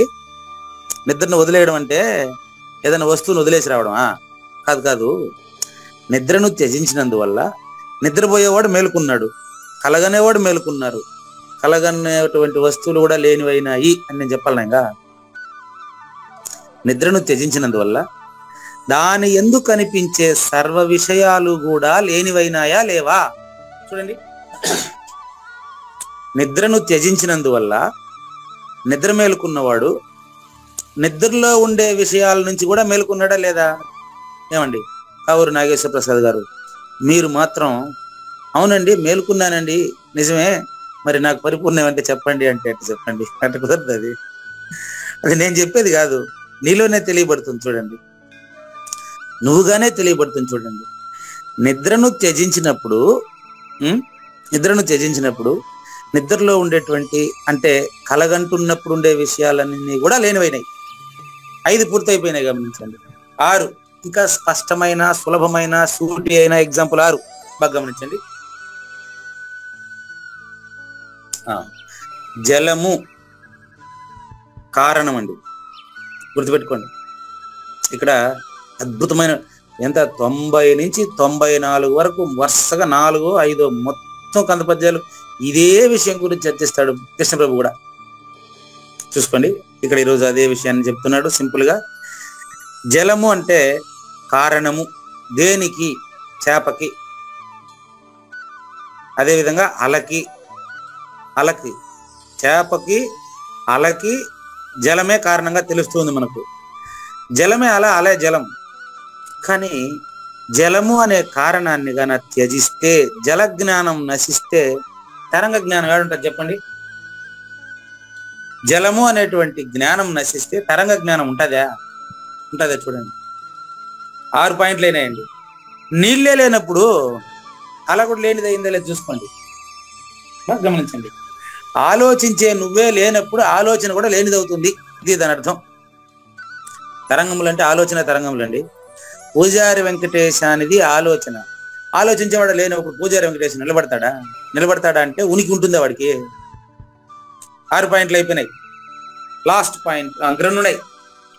ఈ 2 చెప్పి మీకు మళ్ళీ కృష్ణప్రభు ఉదాహరణ చెప్తానండి. ఆల్రెడీ చెప్పాను మీకు. ఈరోజు త్యాగము, శాంతి 2 పాయింట్లు మాత్రమే ఈరోజు మనం డిస్కస్ చేస్తాం. నెంబర్ 7, వర్ష ఋతువే లేనప్పుడు మేఘాలు ఎక్కడం, రాళ్ల వాన పడడం, ఇదంతా అసలు వర్ష ఋతువే లేనప్పుడు. వర్ష ఋతువు అనేది కారణము, మేఘాలు, వర్షము అనేది కార్యము. మనం కారణాన్ని త్యజించట్లే, కార్యంలో వచ్చి ఊరికే మాట్లాడుతున్నాం అంతే. కారణాన్ని త్యజిస్తేనే కార్యము లేనిదవుతుంది. మీకు దాన్ని 8 తర్వాత చెప్తా, ఇంకా సూత్రం ఉంటుంది. వర్షమును త్యజిస్తే మేఘాలు ఇవంతా లేనివైతాయి. ఏది? వర్ష ఋతువును త్యజిస్తే. వర్ష ఋతువు కారణము, మేఘాలు కార్యరూపము. లాస్ట్ పాయింట్ చూసుకోండి, లాస్ట్. ధనమును త్యజించినందువలన విషయ ఉపభోగములు తమంతట తామే విడిపోతాయండి. నేను నిన్న ఎవరో చెప్పారు, ధనమూలం ఇది జగత్ అన్నారు. ధనంతోనే ఆశ లేనటువంటి వాడికి ఇల్లు, స్థలాలు, పొలాలపైన ఆశ ఉంటుందా? ఆలోచించుకోండి. దీనికే భక్తియోగంలో చెప్తాడు, అనికేత స్థిరమతి అంటాడు. నికేతనం అంటే నివసించే స్థానం అండి. అనికేతనం, అతను ఎక్కడ నివసిస్తున్నా అదే నివాసంగా భావిస్తాడు. కానీ ఇది సొంత ఇల్లు, ఇది బాడుగిల్లు, ఇది నా ఇల్లు, ఇది పరావాళ్ళ ఇల్లు అనేది అతనికి ఉండదు. అతను పరిపూర్ణుడండి, గుర్తుపెట్టుకోండి. ధనమును ఎప్పుడైతే త్యజిస్తున్నాడో, త్యజించడం అంటే డబ్బును ఎత్తిపోయి పడేయమని చెప్పట్లేదండి నేను, ఏం సినిమా కాదు ఇది. ధనమును త్యజించినందువల్ల అంటే ధనం మీద ఉండేటువంటి ఆ యొక్క ఆలోచనను, వ్యామోహమును ఎప్పుడైతే త్యజిస్తాడో, విషయభోగాల మీద అన్నిటి దగ్గర వ్యామోహం దానికి అదే పడిపోతుందండి. అది ప్రత్యక్ష శ్రోతల యొక్క అనుభవంలో ఉండేదేనండి. బాగా గమనించండి. సరిగ్గా 8 ఉదాహరణలు చెప్పినట్లుగానే ఏ విధంగా బాగా గమనించండి. బుద్ధిమంతులైనటువంటి జ్ఞానయజ్ఞ ప్రత్యక్ష శ్రోతల యొక్క ఆశీర్వచనం వలన, అనుభూతి వలన, అనుభవం వలన, అడుగడుగున హారతి పడుతున్నటువంటి జ్ఞానయజ్ఞ ప్రత్యక్ష శ్రోతల యొక్క భావన వలన, మైండ్ రీడింగ్, వాళ్ళ మైండ్ పూర్తిగా సద్గురుమూర్తికి అంకితమై ఉండడం వలన, మీతో నేను సాంగత్యం చేయడం వలన పూజారి వెంకటేశం అనేటువంటి అభిమానాన్ని విడిచిపెట్టడానికి, సమస్త ప్రాపంచిక విషయముల నుంచి దూరంగా తొలగి ఉండడాన్ని నేను జ్ఞానయజ్ఞ ప్రత్యక్ష శ్రోతల ద్వారానే నేర్చుకుంటున్నాను. దీన్ని త్యాగం అంటారండి. ఇది 13వ సుగుణం అండి, దైవీ సుగుణం. త్యాగం అంటారు. ఈ త్యాగం అర్థం కావాలంటే మొదటి 12 కూడా అర్థమై ఉండాలి. కాకపోతే మళ్ళీ వినాల్సిందే మనం. దీన్ని త్యాగం అంటారండి. ఇప్పుడు మీకు కృష్ణప్రభువు ఉదాహరణ చెప్తాను. దానికంటే ముందుగా ఇంకా సహజంగా ఒకటి ఉందండి. అదేంటంటే కార్యోపాధి రయం జీవ. నేను ప్రతిదానికి మీకు 2 పాయింట్లు చెప్తూ వచ్చానండి. ఏంటి? మట్టి కారణము, కుండ కార్యము, నూలు కారణము, వస్త్రము కార్యము, బీజము కారణము, వృక్షము కార్యరూపము, భిత్తిక అంటే గోడ కారణము, చిత్రం వేసేవాడు కార్యము, నిద్ర కారణము, నిద్రపోయినాడు కాబట్టి కళ వస్తుంది. నిద్రపోకుండా కలగానండి, ఇప్పుడు కానండి ఏమే కుదరదు కదా. నిద్ర కారణము, కళ కార్యము. మేలుకుంటే 2 పోతాయి. నిద్ర లేదు, కళ లేదు, 2 పోయినాయి. 2 నుంచి మేలుకున్నావు చూసుకో. అన్నీ అవే మళ్ళీ తిప్పి చెప్తున్నా, అంతేనండి. జలము కారణము, చేపలు లేకపోతే అలలు కార్యరూపము, వర్ష ఋతువు కారణము, వర్షము కార్యము, ధనము కారణము, ధనం పైన ఉండే ఆశ కార్యరూపము. ధనము కారణం, ధనాన్ని త్యజిస్తే ఆశ లేదు. ఇంకా ఇది గర్భగీత సారాంశం అండి. ఈ 8 ఉదాహరణలు కారణ కార్యములుగా ఉన్నాయి. మామూలుగా కార్యకారణాలని మాట్లాడుతూ ఉంటారు, ఎందుకంటే జీవుడు ముందు కాబట్టి ఇటు తిప్పుతారు. నేను మీకు రివర్స్ ఇటు తిప్పి చెప్తాను, చూడండి, కొంచెం బాగా గమనించండి. కార్యోపాధి రయం జీవ. రెండోసారి చెప్పినటువంటి జీవుడు రూపం అండి, మరుపు అండి. రెండోసారి చెప్పినటువంటి అంటే కుండ మరుపు, మట్టి ఎరుక, నూలు ఎరుక, వస్త్రం మరుపు, బీజం ఎరుక, చెట్టు మరుపు, గోడ ఎరుక, బొమ్మ చూస్తున్నటువంటి వాడు మరుపు. నిద్రపోవాలా అనేది ఏదైతే ఉందో అది ఎరుక. నిద్రలో కూడా నువ్వు ఉండవు, కానీ నిద్ర లేచినప్పుడు కలగనేవాడిని నిద్ర 2 నుంచి మేలుకుంటా ఉండవు. నెక్స్ట్ అదేవిధంగా 6 జలము ఎరుక, అలా అనేయడం మరుపు. వర్ష ఋతువు ఎరుక, ప్రాక్టికల్ గా వర్షం కనిపించేటప్పటికి అది మరుపు. అంటే భౌతిక స్థితిలోకి వచ్చిన తర్వాత మరుపు అండి, జీవుడు అండి. బాగా గమనించండి. భౌతికమైన స్థితిలో ఉండేటప్పుడు మరుపు, జీవుడు. 24 అదే మనసు, అదే మరుపు. బాగా గమనించండి. మరుపు అంటే జీవుడు నంబర్ 24, ఎరుక అంటే నంబర్ 25, అంటే మట్టి 25, నూలు 25, బీజం 25, ఓడ 25, నిద్ర 25, జలము 25, ఇక్కడ వర్ష ఋతువు 25, ధనము 25, ధనానికి ఉండేటువంటి మిగతా అన్ని 24 చూసుకోండి. ఇట్లా కారణము 25గా తెలియండి అంటే జ్ఞాత 25, మనసు 24. పట్టికలో కూడా నెంబర్ సరిపోయి చూసుకోండి. మరి జ్ఞాతను ఈ మనసును రెండింటినీ త్యజించడం, కలిపి త్యజించడాన్ని త్యాగం అంటారు. ఇది తెలియాలంటే మన కృష్ణ ప్రభువులు చెప్పింది కూడా ఒకసారి మీకు నేను చెప్తానండి. అది కందార్థ నెంబర్ నాకు గుర్తులేదు. ఆయన అంటాడు, ఈ ఎరుక మరుపులు ఎందుకు వస్తున్నాయి అని మీరు ప్రశ్నించినట్లయితే, కార్య ఉపాధి జీవుడు, కారణ ఉపాధి ఈశ్వరుడు. అంటే 25. కార్య ఉపాధి జీవుడు, కారణ ఉపాధి ఈశ్వరుడు. అంటే శూన్యం అండి, సృష్టికర్త అండి, శూన్యుడు అండి. సృష్టికర్తను శూన్యుడుగా తెలియాలంటే పరిపూర్ణుడు మాత్రమే తెలియగలడు. వేరే వాళ్ళు తెలియలేరు, వ్యాపారస్తులు తెలియలేరు. గుర్తుపెట్టుకో. కార్యోపాధిరయం జీవ, కారణ ఉపాధి ఈశ్వర, కార్యకారణ రాహిత్య పూర్ణమేవ అవశిష్యతే. ఇది ఉపనిషత్తు ప్రమాణం మీకు. నెక్స్ట్ ఇప్పుడు కృష్ణ ప్రభువుల అభిమానులకి కృష్ణ ప్రభు ప్రమాణం చెప్తాను చూడండి. ఇదే విషయాన్ని కృష్ణ ప్రభువులు ఏం చెప్పారు చూసుకోండి. మేలుక సుషుప్తి లోపల, గాఢ సుషుప్తిలో నుంచి అంటే ఉన్న పరిపూర్ణంలో నుంచి, గుర్తుపెట్టుకోండి. సుషుప్తి అంటే గాఢ సుషుప్తి. అది గాఢ సుషుప్తిలో నుంచి మేలుక ఎట్లాగైతే వస్తా ఉందో ఆ విధంగా పరిపూర్ణంలో లేకనే లేని ఎరుక లేకనేతో వచ్చింది అనేటువంటి భావం అదే. చూసుకోండి, నాకు ఆ కందార్థం కూడా రాదు పూర్తిగానండి, నేను ప్రయత్నం చేస్తాను. మేలుక సుషుప్తి లోపల ఏ లీలన్ తనకు తాను ఏ తెంచునో. గుర్తుపెట్టుకోండి, తనకు తా వచ్చి శిష్యుడు సద్బోధన తెలుపమటంచి మొక్కినాడు గురువుకి. ఆ విధంగా ఎరుక తనకు తానుగా మరిపోయిందండి. ఎరుక అంటే శూన్యం అండి, మరుపు అంటే జీవుడు అండి. జ్ఞాత తనకు తానుగానే మనసు అయినాడు. ఇంకా అది మీకు చెప్పాను, మాట్లాడుతున్నాను అనుకుంటున్నాడు, శబ్దం వింటున్నాను అనుకుంటున్నాడు, స్పర్శ తెలుసుకుంటున్నాను అనుకుంటున్నాడు. వీడు అనుకోవడమే తప్ప వీడు లేడండి. కాబట్టి ఆ కృష్ణ ప్రభువుల సందేశం ఏంటంటే అట్లనే మేలుక సుషుప్తి లోపల ఏ లీలన్ తనకు తాను ఏ తెంచునో. ఇది మీ అందరికి అనుభవం కదా. గాఢ సుషుప్తిలో నుండి మేలుకున్నటువంటి అబద్ధపు గుర్తు నిజమేననుకొని ఎట్లాగైతే సమస్యల్లో ఎదుర్కొంటా ఉందో అదే విధంగా మేలుక సుషుప్తి లోపల ఏ లీలన్ ఏ విధంగా తనకు తానే ఏతించి, మేలుక సుషుప్తి లోపల ఏ లీలన్ తనకు తాను ఏ తెంచునో. గుర్తాలీల బయలు లోపల, ఇంపార్టెంట్ పదం చూసుకోండి, గుర్తు ఆలీల అదే విధంగా బయలు లోపల ఉన్న పరిపూర్ణంలోనే ఎట్లొచ్చింది. వాలాయము తనకు తాను వచ్చునో ఎన్నా. నీ అనుభవంలో ఉండాలి వాలాయం, ఇంపార్టెంట్. వాలాయం అంటే తోక ఎండబెట్టుకునింది, ఇది కాదండి. తోక కాదు, తోక ఎండబెట్టుకునింది అని మాట్లాడితే ఎట్టండి. నీ అనుభవంలో ఎక్కడ చెప్పండి అది. వాలాయము తనకు తాను వచ్చునో ఎన్నా, లేనెరుక వచ్చినట్లు భావిస్తుందండి. వాలాయం అనే పదానికి అర్థం చెప్తాను, చెక్ చేసుకోండి. వలయము అంటే గుండ్రని అని అర్థం. వాలాయము అంటే తిరుగుట అని అర్థం. వలయము అంటే గుండ్రం, వాలాయము అంటే తిరుగుట. బ్లడ్ రక్తము, బ్లీడింగ్ రక్తము కారుట.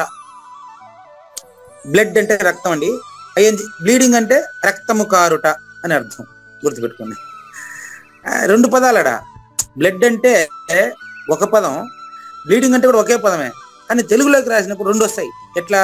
రక్తము కారుట అనే. అదే విధంగా ఇక్కడ వాలాయము అంటే వలయము అంటే గుండ్రని అని అర్థం.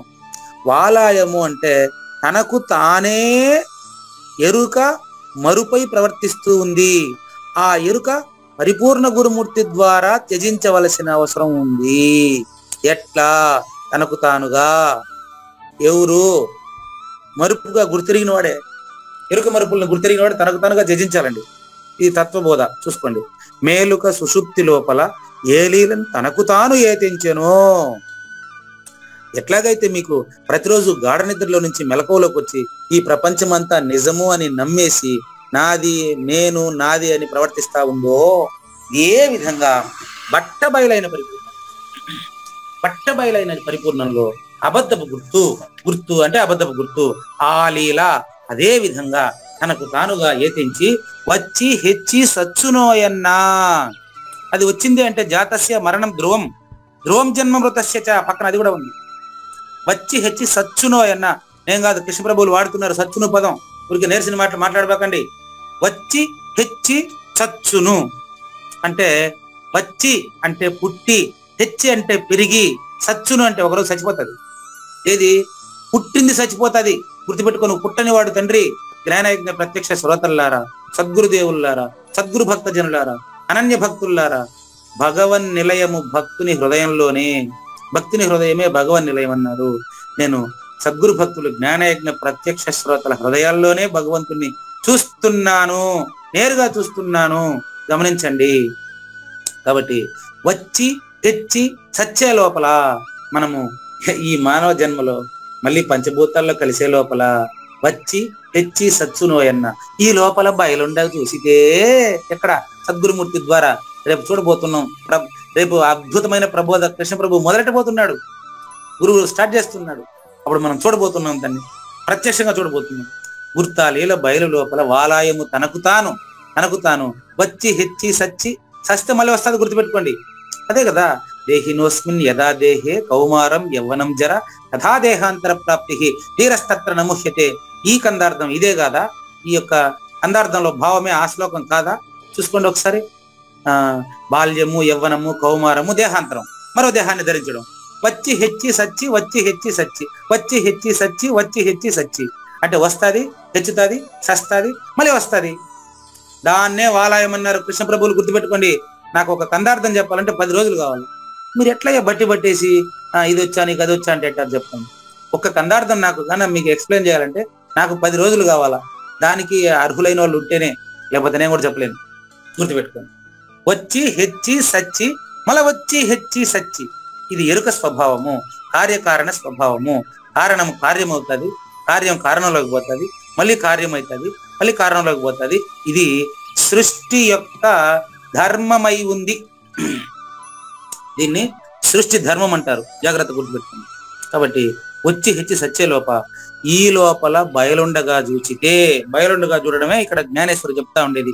దేహాభిమానమును బుద్ధిమంతుడైన వాడు విడిచి సమస్త ప్రాపంచిక విషయములకు దూరముగా తొలగించుట. సద్గురుమూర్తి ద్వారా తనను తాను సమస్త ప్రాపంచిక విషయములకు దూరంగా తొలగడమే బయలుండ చూచితే అని. ఈ లోపల బయలుండ చూచితే కృష్ణ ప్రభువులు చెప్పిన మాట ఇదేనండి, జ్ఞానేశ్వరు చెప్పిన ఇదేనండి, కృష్ణ పరమాత్మ చెప్పిన ఇదేనండి, నువ్వు చెప్పిన ఇదేనండి, నేను చెప్పిన ఇదేనండి. ఎవరు చెప్పిన ఇదే చెప్పాలి కానీ వ్యాపారస్తులు నమ్మబాకండి. చూసుకోండి. బయలుండగా చూచితే ఇంకా ఎరుగాడిది, ఇంకా జన్మాడిది, ఇంకా పుట్టుగాడిదండి. చూసుకోండి. కాబట్టి దీన్ని త్యాగము అంటారని కృష్ణ ప్రభువుల సందేశం ద్వారా మొన్న హన్వాడలో ప్రత్యక్ష ప్రమాణంగా కృష్ణ ప్రభువుల పద్యాన్ని ఉపయోగించకూడదని అన్నిసార్లు చెప్పినప్పుడు నేను కూడా కృష్ణ ప్రభువుల పద్యాన్ని ఉపయోగిస్తున్నా. నా అనుభవాన్ని మీకు తెలియజేస్తున్నా, మీ అనుభవాన్ని ఇంకొకరు తెలియజేయండి. దీన్ని త్యాగము అంటారండి. ఇంకా నెక్స్ట్ పరిపూర్ణమే. ఇంకా 8 నిమిషాలు ఉంది మనకు. ఈ 8 నిమిషాల్లో మనం నంబర్ 14వ సుగుణం అండి, శాంతి. చూడండి, మళ్ళీ శ్రీకృష్ణ పరమాత్మ చూడండి. ఈ మాటను అర్థం చేసుకున్న భాగ్యశాలి అయిన అర్జునుడు అంటే నాలాంటి భక్తుడు ఇలా అడుగుతున్నాడు, ఆహా ఓ మహారాజా, ఎంత అద్భుతంగా త్యాగమే పరిపూర్ణమా, త్యాగియే పరిపూర్ణుడా, మా తండ్రి అయితే నాకు ఇంకా దాని పక్కన పదం చెప్పారే, అదేంటి శాంతి. త్యాగ శాంతిరపైసునం. ఆ శాంతి యొక్క లక్షణాలను వివరించండి అని నాలాంటి సద్గురు భక్తుడు అడిగితే అప్పుడు సద్గురుమూర్తికి ఆహా చాలా సంతోషమైనా, ఇలాగా శ్రద్ధతో అడిగేటువంటి వాళ్ళకి చెప్పాలంటే నాకు కూడా ఎప్పుడు చెప్తానే ఉండాలనిపిస్తుంది బాబు అని సద్గురుమూర్తి స్టార్ట్ చేశాడండి. ఇది ఇన్ని రోజులు మనం విన్న ప్రబోధ కంటే విలక్షణంగా ఉందండి, అద్భుతంగా ఉందండి. చూడండి, జ్ఞేయాన్ని నాశితమనర్చి జ్ఞాత మరియు జ్ఞానము కూడా నాశనం పొందినప్పుడు ఇంకా పరిపూర్ణమే కదా అదే. బాగా గమనించండి. చూడండి, చాలా సంతోషం అనేసి ఆ యొక్క సద్గురుమూర్తికి ఎక్కడి నుంచి కరుణ వచ్చిందో, కృష్ణార్జునుల్ని తనలోనే నింపుకున్నటువంటి జ్ఞానేశ్వరి ఎంత అద్భుతంగా రాశాడో. అచల పరిపూర్ణుడు జ్ఞానేశ్వరి. ఆహా, ఆయన శిల్పమే శిల్పం అండి. ఆయన ఎంచుకున్నటువంటి వస్తువు పరిపూర్ణము, చెప్పే విధానమే శిల్పం అండి. చూసుకోండి, జ్ఞానేశ్వరి ఎంచుకున్న వస్తువు పరిపూర్ణం, దాన్ని ఆయన చెప్పే విధానం శిల్పమే శిల్పం అండి. శిల్పాన్ని సాధించాడు ఇక్కడ ఆయన. చూసుకోండి, జ్ఞేయము అంటే ఇక్కడ తెలుసుకుంటా ఉండే వస్తువు అండి. ఇంతకుముందు త్యాగంలో కార్యకారణాలు రెండింటినీ తెలుసుకుంటా ఉండే వస్తువే జ్ఞాయం అండి. దాన్ని నాశనం చేస్తే జ్ఞానం ఏడిది, జ్ఞాత ఏడిది, త్రిపుటి రహితమైపోలా. ఇది పరిపూర్ణమే కదా. చూసుకోండి ఎంత క్లారిటీ ఉంది సరా. జ్ఞేయమును నాశనమునర్చి జ్ఞాత జ్ఞానము కూడా లయము పొందినప్పుడు కలిగే స్థితి శాంతి, ఇదే కదా పరిపూర్ణమా? మరి పరిపూర్ణ తెలిసినప్పుడు పరిపూర్ణుడే కదా. చెక్ చేసుకోండి. దీనికి అద్భుతమైనటువంటి ఉదాహరణ మళ్ళీ సృష్టికి అతీతంగా తీసుకెళ్ళిపోతాడు జ్ఞానేశ్వరి. అక్కడ మనం ఎవరు ఉన్నాం, మాట్లాడే పూజారి వెంకటేశం కానీ ఇంటా ఉండే శ్రోత కానీ ఎవరు కనపడరు. చూడండి కావాలంటే. Ready start. చూడండి, శాంతి అంటే పరిపూర్ణం ఎక్కడ, ప్రశాంతమే ఎక్కడ, పరిపూర్ణమే ఎక్కడ? చూసుకోండి, ఒకే ఉదాహరణని ఈ శాంతికి అన్వయం చేసి చెప్తారు. ఇంకా ఉండేటువంటి 3 నిమిషాలు శ్రద్ధగా మనం వినేదానికి ప్రయత్నం చేద్దామండి. ఇప్పుడు 432 కోట్ల సంవత్సరాల ఈ సృష్టిలో 200 కోట్ల సంవత్సరాలు అయిపోయింది. అంటే సగం కళ జరిగింది. ఇంకా సగం కళ జరిగిన తర్వాత ఉండే స్థితికి అటాచ్ చేశారండి జ్ఞానేశ్వరి. ప్రళయ కాలమందలి, లయము అంటే నువ్వు నిద్రపోవడం, ప్రళయం అంటే సృష్టి శూన్యం కావడం. అయ్యా గుర్తుపెట్టుకోండి, లయము అంటే నువ్వు నిద్రపోవడం, మళ్ళీ మేలుకోవడం. ప్రళయం అంటే సృష్టి పూర్తిగా శూన్యం కావడం అండి. భూమి నీటికి, నీళ్లు అగ్నికి, అగ్ని వాయువుకి, వాయువు ఆకాశానికి లయమైన తర్వాత శూన్యం మిగిలి ఉంటుంది. అప్పుడు కూడా పరిపూర్ణం ఉంటుంది. పరిపూర్ణంలో శూన్యం లేనిది, ఇప్పుడు కూడా లేనిదే. గుర్తుపెట్టుకోండి. ఆ విషయాన్ని ఎక్స్ప్లెయిన్ చేస్తాను. ఏది ప్రళయకాలంలో మొత్తం మళ్ళీ పోనీ కానీ ఫస్ట్ భూమి నీళ్ళలో కలిసిపోతుంది కదండి. ప్రారంభంలో భూమి తిరుగుతూ నీళ్ళలో కలిసిపోతుందండి. భూమి నీళ్ళలో కలిసిపోయినాక మన ఇద్దరు ఏడున్నాము ఒకసారి చెప్పండి. భూమి నీళ్ళలో కలిసిపోతున్నాక మాట్లాడుతూ ఉండేది కూడా భూమి వికారమే కదా. భూమి నీళ్ళలో కలిసిన తర్వాత ఆకాశాన్ని ఆకాశం అని చెప్పేదానికి నువ్వేడుండవుయా? ఒకసారి చూడు. ఇది కూడా గాఢ నిద్రకే ఉదాహరణ సరిపోతుంది. చూడు, నిద్రపోయిన తర్వాత నేను నిద్రపోతాను నువ్వు చెప్తావా? అట్లా ప్రళయకాలంలో జలము విశ్వాన్నంతా ముంచేసినప్పుడు, భూమి నీళ్ళలో కలిసిపోయినప్పుడు 4 వైపులా పూర్తిగా నీళ్ళే నిండి ఉంది కదా. అప్పుడు ఈ నది, ఆ నది, సముద్రం, ఇది గుంట, ఇది చెరువు, ఇది కాలవ, ఇది మురికి, ఇది మంచినీళ్ళు, అయ్యో ఈ నీళ్ళు దాంట్లో కలిసిపోయిందే, ఇది మినరల్ వాటరు, ఇది మురికి వాటరు. ఎవడు ఆడ చెప్పేదానికి ఎవరున్నాడు? ఒకసారి గమనించండి. ఇది సముద్రము, ఇది నది అనే భేదమే లేకుండా, అసలు భాషా వ్యవహారమే లేకుండా భూమి ఎప్పుడైతే నీటికి లయమైందో జీవరాశులు మొత్తం అంతమైందని అర్థం కదా. పట్టుకోండి, అవునా కాదా? జీవరాశులు మొత్తం లేనట్టు కదా లెక్క ఆడ. ఇప్పుడు ఈ మాటలో ఈ జ్ఞాన యజ్ఞం ఉండదే. నేను చెప్పేది మీరు వినేది, ఈ శాటిలైట్లు, నా మాట మీకు వినిపించేటువంటి ఈ శబ్ద తన్మాత్ర పనిచేస్తుంది. అప్పుడు భూమి నీళ్లు 2 ఒకటి కలిసినాక శబ్ద తన్మాత్ర ఎట్ట పనిచేస్తుంది? శబ్ద తన్మాత్ర మీకు ఎట్ట వినిపిస్తుంది? ఎట్ట చూసినా ఒకటే నీరే వ్యాపించి ఉన్నట్టు కనిపిస్తుందని ఇప్పుడు చెప్పడం మీరు నేరుగా చూస్తున్నారు. నేనే చెప్తున్నాను, మీరు చూస్తున్నారు. మీరు లేని విషయాన్ని మీరే చూస్తున్నారు. చూడండి, ఇది ప్రబోధ అంటే. కానీ ఆ సమయంలో కూడా దాన్ని గురించిన జ్ఞానం పొందుటకై దానికి భిన్నమైన వస్తువు ఏదైనా ఉంటుందా? భూమి నీటికి లయమైపోయిన తర్వాత ఏమండి, భూమి నీటికి లయమైపోతే ఎవడు ఉన్నాడు దాన్ని తెలుసుకునేదానికి? ఏది ఉండదు. అదే పరిపూర్ణ స్థితి, అది నువ్వే. సరిగ్గా ఇదే రీతిన జ్ఞేయంతో ఆలింగనమునర్చుకొని, అంటే సద్గురుమూర్తి ప్రబోధతో తన్మయం పొంది, అక్కడ చెప్పిన జ్ఞాయం ఇక్కడ చెప్పిన జ్ఞాయం వేరే చూసుకోండి. జ్ఞేయంతో ఆలింగనమునర్చం అంటే ఇక్కడ సద్గురు బోధలో నువ్వు తన్మయత్వం చెందితే అని అర్థం అండి. జ్ఞానమగు నీకు నీవే జ్ఞేయంబైన బయలుగాంచి అంటాడు కృష్ణ పరమాత్మ. కృష్ణదేశికుల తులనాత్మక పరిశీలనలో పైన పెట్టిన దాన్ని జ్ఞేయం ఎత్తత్ ప్రవక్ష్యామి యద్ జ్ఞాత్వ అమృతమశ్నుతి అంటాడు. అచల పరిపూర్ణంతో నువ్వు తాదాత్మ్యత అనే మాట కూడా ఇక్కడ చెల్లదండి. గురుమూర్తి చెప్పినటువంటి భావంలో నువ్వు తన్మయత్వం చెందిన తర్వాత అప్పుడు జ్ఞాత ఏడున్నాడు, చెప్పేవాడు ఆడా, వినేవాడు ఆడా, జ్ఞానం ఎక్కడ? జ్ఞానాతీతం కదా అది. అంతటా ఆ సమయాన్నే జ్ఞానయజ్ఞ ప్రత్యక్ష శ్రోతల్లారా, అదే పూర్ణమేవా అవశిష్యతే. ఓం పూర్ణమదః పూర్ణమిదం పూర్ణాత్ పూర్ణముదచ్యతే పూర్ణస్య పూర్ణమాదాయ పూర్ణమేవా అవశిష్యతే అని చెప్తే ఈ శాంతినే చెప్పారు. అపైశునం అనేదాన్ని రేపు చూద్దామండి. 14 సుగుణాలు సంపూర్ణం. లేనిది లేదు లేదు, ఉన్నది లేకపోగుట లేదండి, ఈ గొప్ప మర్మమంతా మీ వలన తేటగా తెలిసెనండి. అహింసా ప్రియ భాషను త్యాగి అయి కోపము లేకుండగా ఎవరిని నిందించగా శాంతిగా భూతదయ కలిగుండుట కోమలత్వము కలిగియు కర్తవ్య కర్మలను చేయుచుండు. శ్రీకృష్ణుని పలుకును సూటిగా తలపల మునిరత్నమే శ్రీమించిన భావమై సద్గురువు చెప్పకనే చెప్పెను గదా. ఆహా, సద్గురార్పణం అండి. మంగళం అమ్మ కానండి. జయ మంగళం నిత్య శుభమంగళం జయతు జయ మంగళం మహోత్సవ మంగళం. జయ మంగళం నిత్య శుభమంగళం జయతు జయ మంగళం మహోత్సవ మంగళం. శ్రీమించున చలంబు సూచించినటువంటి దక్షిణామూర్తికి దండమిడుతూ, శ్రీమించున చలంబు సూచించినటువంటి దక్షిణామూర్తికి దండమిడుతూ, శ్రీ మహావిష్ణువు సూర్య భగవానుడు యాజ్ఞవల్కి జనక రాజ ఋషికి జయ మంగళం నిత్య శుభమంగళం జయతు జయ మంగళం మహోత్సవ మంగళం.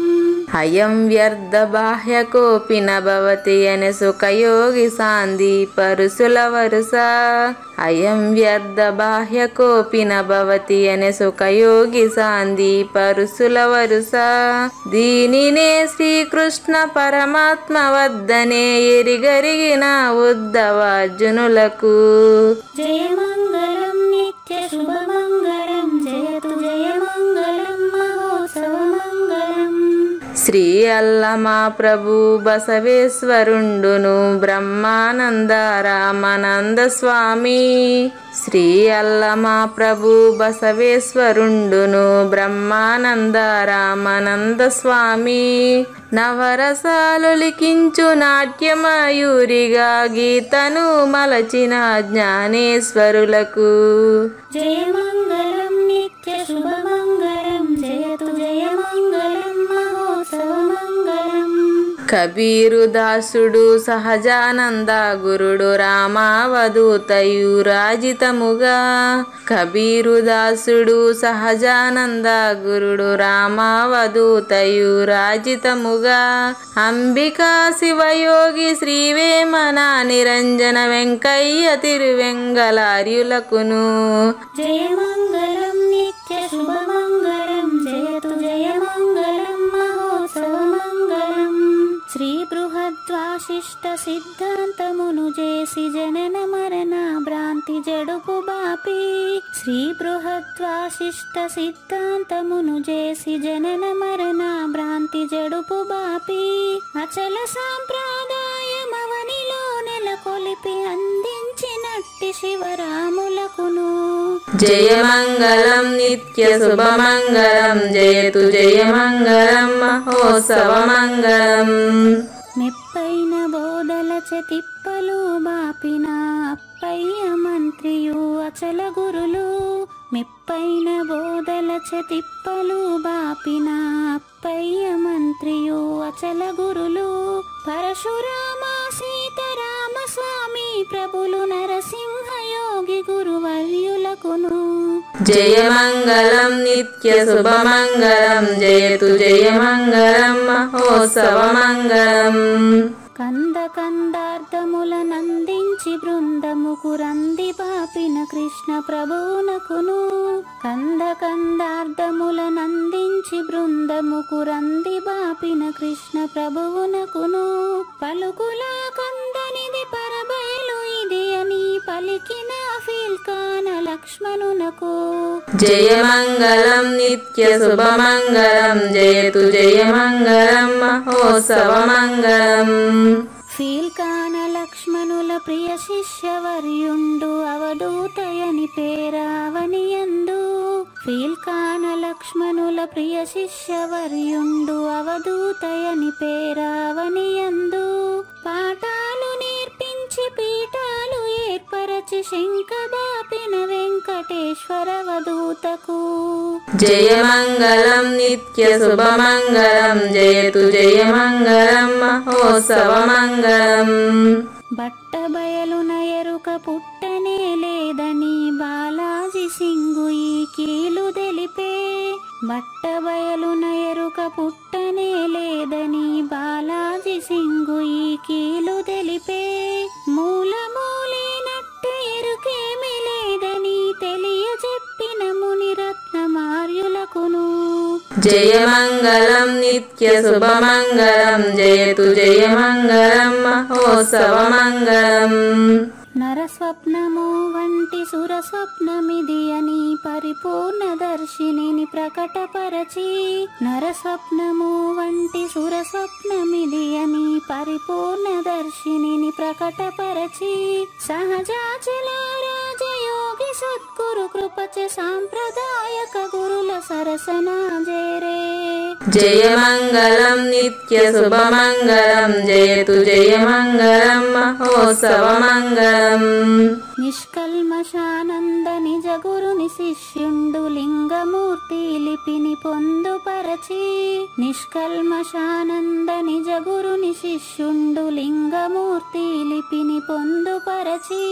కార్వేటి నగరము పురవాసుడైనట్టి పూజారి వెంకటేశునకంకితం విధి. జయమంగళం నిత్య శుభమంగళం జయతు జయమంగళం మహోత్సవమంగళం. జయమంగళం నిత్య శుభమంగళం జయతు జయమంగళం మహోత్సవమంగళం. జై సద్గురు ప్రభు మహారాజ్ కి జై. జై గురుదేవ్ అండి. శ్రోతలందరి తరపున వెంకటేశ్వర గురువు గారు ధన్యవాదాలు చెప్తూ శాంతి మంత్రం. పూర్ణమదః పూర్ణమిదం పూర్ణాత్ పూర్ణముదచ్యతే పూర్ణస్య పూర్ణమాదాయ పూర్ణమేవా అవశిష్యతే. ఓం తత్సత్. ఓం శాంతి శాంతి శాంతి. హరి ఓం. అశరీరం సర్వదా అస్తి శరీరం రహితం సదా. అయమేవ సద్యో ముక్తి అన్యథా భ్రమకారణం